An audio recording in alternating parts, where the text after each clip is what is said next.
حضرت علی کی ٹانگ میں تیر گھس گیا، نکالتے تھے آپ کو درد ہوتا تھا، برداشت نہیں کر پاتے تھے اس قدر درد، ٹانگ میں تیر گھس گیا، بڑی کوشش کی نکالنے کی۔ ایک تجربہ کار انسان ہے، اس نے کہا ٹھہرو نماز کا وقت ہو لینے دو۔ نماز کا وقت آیا، اذان ہے۔ حضرت علی نے نماز نہیں تھی، جب آپ سجدے میں گئے بھول گئے درد، جب سجدے میں گئے بھول گئے دنیا، بھول گئے دکھ، بھول گئے درد، بھول گئے تیر کو۔ لوگوں نے بڑے زور سے کھینچا، تیر نکال دیا، حضرت علی کو جنبش بھی نہ ہوئی، آپ کا جسم تھرا بھی نہ اٹھا، کانپا بھی نہیں، زور سے تیر کھینچ لیا۔ آپ نے سلام پھیرا، سلام پھیرنے کے بعد پوچھا یار تم نے تیر نہیں نکالا؟ لوگوں نے کہا حضرت آپ کو پتہ نہیں، ہم نے تو تیر نکال لیا ہے، ہم نے تو بڑے زور سے تیر کو کھینچا ہے، آپ کو جنبش بھی نہیں ہوئی، آپ کو درد نہیں ہوا، آپ کو پتہ نہیں تھا؟ کہنے لگے مجھے اللہ رب العزت کی جاہ و جلال کی قسم مجھے محسوس بھی نہیں ہوا کہ تم لوگ تیر نکال رہے ہو یا نہیں نکال رہے۔ قبلہ نماز کہتے بھی اسی کو ہیں کہ آدمی خود کو بھول جائے، نماز کہتے بھی اسی کو ہیں، نماز کے دوران بندہ دنیا کو بھول جائے، اپنوں کو بھول جائے، پرایوں کو بھول جائے، اللہ کے ساتھ لین ملا لے۔ نماز اصل میں ہے بھی وہی۔ اللہ کا ایک نیک بندہ تھا، اس کا گزر ایک خوبصورت بستی سے ہوا، خوبصورت شہر سے ہوا۔ عالی شان محل دیکھ کر، عالی شان مکان دیکھ کر حیران رہ گیا کہ اتنے خوبصورت گھر دیکھ کر کہا سبحان اللہ۔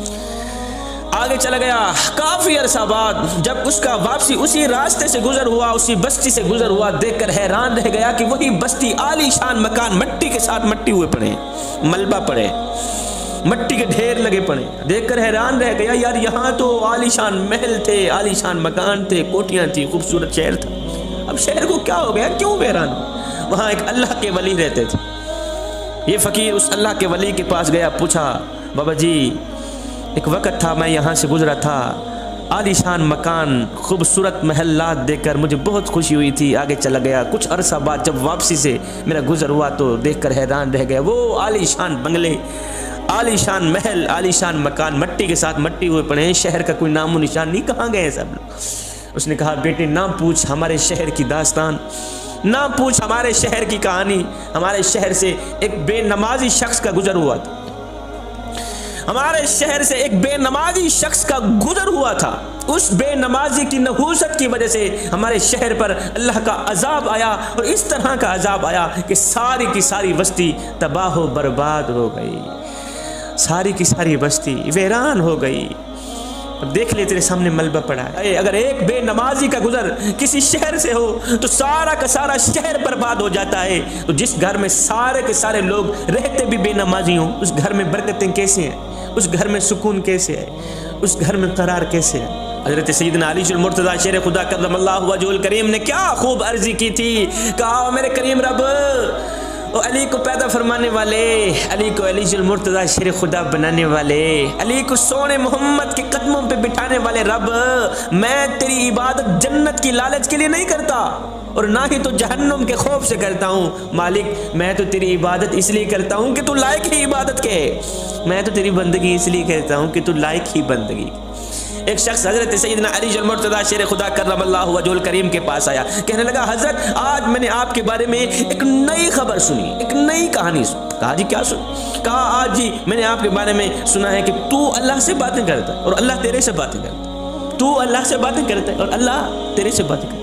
آپ نے فرمایا میاں تو نے بالکل ٹھیک سنا۔ کہا جی وہ کیسے؟ کہا میاں جب میرا جی چاہتا ہے کہ میں اپنے رب سے بات کروں تو میں نماز پڑھنے لگ جاتا ہوں، اور جب میرا جی چاہتا ہے کہ میرا رب مجھ سے بات کرے تو میں قرآن اٹھاتا ہوں، پڑھنے لگ جاتا ہوں۔ حضرت سیدنا امام علی مقام امام حسین رضی اللہ تعالی عنہ سے پوچھا گیا حضرت ایک بات تو بتائیں۔ کہا جی کون سی بات؟ کہا آپ کو جنت عزیز ہے یا نماز عزیز ہے؟ جنت عزیز ہے یا نماز عزیز ہے؟ آپ نے فرمایا میاں مجھے جنت سے کہیں زیادہ نماز عزیز ہے، اور مجھے جنت سے کہیں زیادہ نماز عزیز ہے، اس لیے کہ جنت میری رضا ہے اور نماز میرے سونے رب کی رضا۔ آگے دشمن ہے، پیچھے دشمن ہے، دائیں دشمن بائیں دشمن، حسین کی تلوار چل رہی ہے، یزیدیوں کے گلے کاٹ رہی ہے، حسین کی تلوار چل رہی ہے، دین کے دشمنوں کے گلے کاٹ رہی ہے۔ اب اس تلوار کو کوئی نہیں روک سکتا، اب اس تلوار کو کوئی نہیں روک سکتا، لیکن اچانک امام حسین کی تلوار رک گئی، اچانک امام حسین کی تلوار رک گئی، یزیدیوں میں ہلچل مچ گئی، جس تلوار کو پیاس نہ روک سکی، جس تلوار کو بھوک نہ روک سکی، جس تلوار کو علی اکبر کی جوانی نہ روک سکی، جس تلوار کو علی اصغر کا بچپنا نہ روک سکا، جس تلوار کو قاسم کا لوٹا ہوا شباب نہ روک سکا، وہ تلوار اچانک کیسے رک گئی؟ اچانک کیسے رک گئی؟ اس لیے کہ نماز کا وقت ہو گیا تھا۔ آئے نماز کا وقت ہو گیا تھا۔ تم کتنی آسانی سے نماز چھوڑ دیتے۔ اے حسین ابن علی، آگے دشمن ہے، پیچھے دشمن ہے، دائیں دشمن، بائیں دشمن، تلوار چلنی چاہیے تھی، تلوار کیوں روکی؟ فرمایا چپ کر، نماز اس سے بھی زیادہ اہم ہے، نماز تلوار چلانے سے بھی زیادہ۔ تم لوگ کتنی آسانی سے نماز چھوڑ دیتے، نام لیتے ہو حسین کا، نقل کرتے ہو یزید کی۔ حسین پیاسا ہے پھر بھی نماز نہیں چھوڑی، تم شربت پی کے نماز چھوڑ دیتے، ٹھنڈا پانی پی کے نماز چھوڑ دیتے۔ حسین بھوکا ہے، نماز نہیں چھوڑی، تم پیٹ بھر کے بھی نماز چھوڑ دیتے۔ ایک فقیر تھا، درویش تھا، متقی پرہیزگار تھا، اس کی آنکھوں کا آپریشن ہوا نا، آنکھوں کا آپریشن، تو ڈاکٹر نے کچھ دنوں کے لیے سجدہ کرنے سے روکا۔ بابا جی تو نے سجدہ نہیں کرنا، نماز نہیں پڑھنی، نماز پڑھو گے سجدہ کرو گے آنکھوں پہ بوجھ پڑے گا، آنکھوں پہ وزن پڑے گا، آنکھیں کہیں خراب نہ ہو جائے پیسے۔ بابا جی تو نے سجدہ نہیں کرنا۔ بابا جی ہسپتال سے گھر آیا، گھر آتے ہی اس نے کیا کیا؟ کھانا پینا چھوڑ دیا۔ ایک دن گزرا، 2 دن، تیسرے دن گھر والے بول ہی پڑے، او بابا جی ڈاکٹر نے تو آپ کو سجدہ کرنے سے روکا تھا، ڈاکٹر نے تو آپ کو نماز پڑھنے سے روکا تھا، کھانا کھانے سے تو نہیں روکا تھا۔ او بابا جی ڈاکٹر نے تو آپ کو سجدہ کرنے سے روکا تھا اور کھانا کھانے سے تو نہیں روکا تھا، کھانا کیوں نہیں کھاتے؟ آئے یہ سن کر بابا جی کی چیخ نکل گئی، بابا جی رو کر کہنے لگے بیٹے میں کیا کروں، جس مالک کو سجدہ نہ کر سکوں اس کا رزق کھاتے ہوئے مجھے شرم آتی ہے۔ بیٹا جس مالک کو سجدہ بھی نہیں کر سکتا اس کا دیا رزق کیوں کھاؤں؟ امام غزالی نے کیا خوب فرمایا تھا، فرمایا جب تو مالک کو سجدہ نہیں کرتا پھر اس کا دیا رزق کیوں کھاتا ہے؟ جب تو نماز نہیں پڑھ پھر مالک کا دیا رزق کیوں کھاتے؟ پھر مالک کا رزق کھاتے ہوئے تجھے شرم نہیں آتی؟ او نادان، پھر تجھ سے بہتر تو وہی کمیاروں کا کھوتا نکلا، تجھ سے بہتر تو وہی کمیاروں کا گدھا نکلا۔ اگر مالک کھوتے کو چارہ نہ ڈالے تو کھوتا پورا دن باہر سے چر کر آتا ہے، شام کو نوکری مالک کی کرتا ہے، پورا دن باہر سے، سارا دن باہر سے چل کر آتا ہے، شام کو نوکری مالک کی کرتا ہے، کسی اور کی نہیں کرتا۔ اور میں کتنا نادان ہے تو کہ کھاتا بھی مالک کا ہے، نافرمانی بھی مالک ہی کرتا ہے۔ اے بندے تو اس کی فرما برداری کر نہ کر، اس کو سجدہ کر نہ کر، وہ تیرا بھی خیال رکھے گا، وہ تیرے چھوٹے چھوٹے بچوں کا بھی خیال رکھے۔ میرا اللہ فرماتا ہے میرے بندے جو فرشتے شام کو تیرے گناہ لے کر میرے پاس آتے ہیں میں صبح انہی کے ہاتھوں میں تیرا رزق بھیجتا ہوں۔ ایک نوجوان تھا، وہ شیروں اور بکریوں کو اکٹھا چلا رہا تھا، شیروں اور بکریوں کو اکٹھا چلا رہا تھا۔ کسی عقل مند نے دیکھا، کہا میاں یہ شیروں کی بکریوں کے ساتھ کب سے صلح ہو گئی ہے؟ اس نوجوان نے کہا میاں جب سے میں نے اپنے رب سے صلح کی ہے نا انہوں نے آپس میں صلح کر لی، جب سے میری رب سے صلح ہوئی انہوں نے آپس میں صلح کر لی۔ اے بندے نماز بہت ضروری ہے، پڑھا کر، بہت ضروری ہے، پڑھا کر، کچھ ملے نہ ملے میں نے سنا ہے رب ضرور ملتا ہے۔ اور جب ہر نمازی اور بے نمازی نے مر جانا ہے تو پھر نمازی ہو کر مرنا بہتر نہیں؟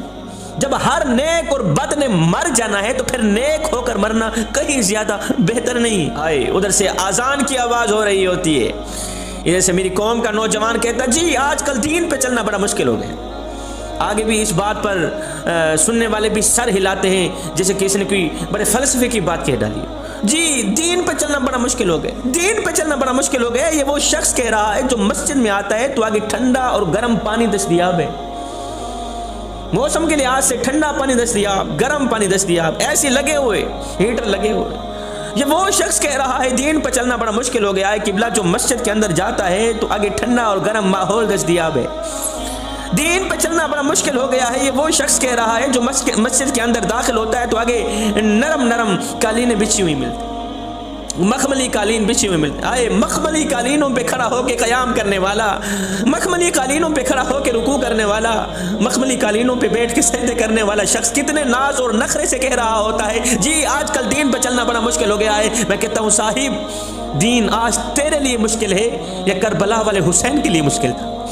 اور میاں جن کے لیے دین مشکل تھا انہوں نے تو کہا ہی نہیں کہ دین پہ چلنا بڑا مشکل ہو، تو خواہ کہہ رہا ہے دین پہ چلنا بڑا مشکل ہو گیا ہے۔ تپتی ہوئی ریت پر جس بلال کو لٹایا گیا اس بلال نے تو نہیں کہا دین پہ چلنا بڑا مشکل ہو گیا۔ لوہے کی کنگیوں سے جن کے بدن چھیدے گئے اس عاشق رسول نے تو نہیں کہا تھا دین پر چلنا بڑا مشکل ہو گیا ہے. انگاروں کے اوپر جس کو لٹایا گیا اس بلال نے تو نہیں کہا دین پہ چلنا بڑا مشکل ہو گیا. آئے امیہ بلال کے سر پہ کوڑے مارتا ہے, پتھر مارتا ہے, بلال کی زبان پر آہت آہت کے نغمے جاری ہیں. امیہ بلال کے اوپر پتھروں کی بارش برسا رہا ہے, کوڑے برسا رہا ہے. بلال نیچے سے مسکرا رہا ہے. ایک شخص وہاں سے گزرا, اس نے بلال کا یہ تماشا دیکھا تو پوچھ ہی لیا, بلال تیری بھی عجیب کہانی ہے, اور مالک تجھے مارتا ہے, تو آگے سے مسکراتا ہے, وجہ کیا ہے؟ بلال نے کہا میرا حال پوچھنے والے, تم بازار میں جاؤ نا مٹی کا پیالہ خریدنے کے لیے تو اسے بھی ٹھونک ٹھونک کے چیک کرتے ہو کہیں یہ کچا تو نہیں. پیسے دینے ہیں, پیالہ لینا ہے, ٹھونک ٹھونک کے چیک کرتے ہو کہیں یہ کچا تو نہیں ہے. اس کی آواز تو ٹھیک ہے. فرمایا مظلوم کا حال پوچھنے والے, اور بلال کا حال پوچھنے والو, تم بازار میں مٹی کا پیالہ خریدنے جاؤ تو اسے بھی ٹھونک ٹھونک کے چیک کرتے ہو کہیں یہ کچا تو نہیں ہے. اس کی آواز تو ٹھیک ہے. فرمایا آج میرا مالک بلال کو خرید رہا ہے اور دیکھ رہا ہے بلال کہیں کچا تو نہیں ہے. میں کہتا ہوں میرے مالک بلال کو خرید لے, کھال اتر جائے گی. حق حق کی آواز ختم نہیں ہوگی. عشاء کی نماز پڑھے بغیر سونے والو, کبھی تم نے سوچا ہے اگر یہی تمہاری آنکھ صبح قبر میں جا کھلی تو کیا کرو گے؟ مخملی کمبل اوڑھ کر, دین سے منہ موڑ کر, نبی سے رشتہ توڑ کر, غفلت کی نیند سونے والو, کبھی تم نے سوچا ہے اگر صبح اٹھتے ہی منکر نکیروں کا سامنا کرنا پڑا تو کیا کرو گے؟ ہائے لوگ ڈھونڈتے رہے کامیابی کو, مؤذن ساری زندگی کہتا رہا حی علی الصلاۃ حی علی الفلاح, چلے آؤ نماز کی طرف, چلے آؤ نماز کی طرف. وہ ایک فقیر تھا, اللہ والا تھا, درویش تھا, متقی پرہیزگار تھا, اللہ کا نیک بندہ تھا. اس نے کسی جنازے میں شرکت کی. جنازہ پڑھنے کے بعد میت کو دفنایا. میت کو دفنانے کے بعد ساتھ میں کافی لوگ کھڑے ہوئے تھے. ان لوگوں میں سے ایک نوجوان کھڑا ہوا تھا. اس بابا جی نے نوجوان سے پوچھا, نوجوان ایک بات تو بتا. جی کون سی بات؟ کہا مثال کے طور پر یہی شخص جو ابھی مرا ہے, جس کو ہم نے ابھی دفنایا ہے, اگر یہ شخص دوبارہ دنیا میں آ بھی جائے تو اب یہ کیا کرنا پسند کرے گا؟ جس کا ہم نے ابھی جنازہ پڑھا ہے, جس کو ہم نے ابھی دفنایا ہے, فاتحہ پڑھ رہے ہیں اوپر سے, اگر یہ شخص دوبارہ دنیا میں پلٹ کر آ بھی جائے, اللہ تعالیٰ اسے زندہ کر دے, تو سب سے پہلے یہ کیا کرنا پسند کرے گا؟ اس نوجوان نے کہا حضرت اگر یہ دوبارہ دنیا میں پلٹ کر آ بھی جائے تو اب یہ قرآن پڑھنا پسند کرے, اب یہ نماز پڑھنا پسند کرے گا, اب یہ تہجد پڑھنا پسند کرے, اب یہ سجدوں پہ سجدے کرنا پسند کرے گا. آئے یہ سن کر بابا جی کی چیخ نکل گئی.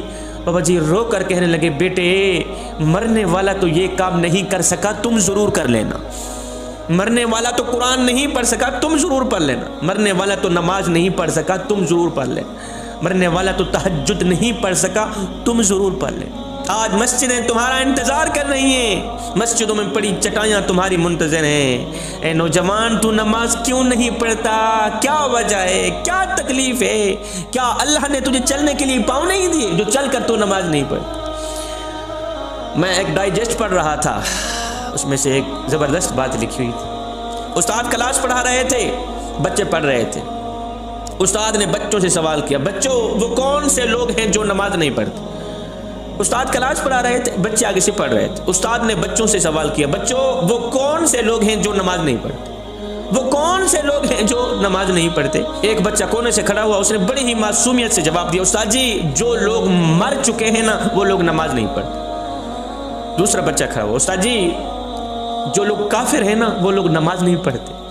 تیسرا بچہ کھڑا ہوا, اس نے بڑی ہی معصومیت سے جواب دیا, استاد جی جن کو نماز نہیں آتی وہ لوگ نماز نہیں پڑھتے. آئے بچے تو جواب دے کر فارغ ہو گئے, لیکن استاد کو سوچنے پر مجبور کر دیا کہ میرا شمار کن لوگوں میں ہوتا. استاد بھی بے نمازی تھا, استاد سوچنے پہ مجبور ہو گئے کہ میرا شمار کن لوگوں میں ہوتا ہے. وہ کیا میں مر چکا ہوں جو نماز نہیں پڑھتا؟ کیا مجھے نماز نہیں آتی جو میں نماز نہیں پڑھتا؟ کیا میں کافر ہوں جو نماز نہیں پڑھتا؟ دن میں 5 ٹائم نماز پڑھنے کی اپنی عادت بنا لے. ہو سکتا ہے یہ نماز تیری زندگی کی آخری نماز ہو سکتا ہے یہ اذان تیری زندگی کی آخری اذان ہو سکتا ہے میاں تجھے تیرا رب آخری بار بلا رہا ہو. جوانو جب تم اپنی بہن کی شادی کرتے ہو, جب تم اپنی بیٹی کی شادی کرتے ہو تو اسے خالی ہاتھ رخصت کیوں کر دیتے؟ میاں جس نے 20 سال تمہارے جوتے پالش کیے، جس نے 20 سال تمہارے کپڑے دھوئے، جوتے صاف کیے، آج جب اس کی رخصتی کا وقت آیا تم نے اسے خالی ہاتھ رخصت کر دیا۔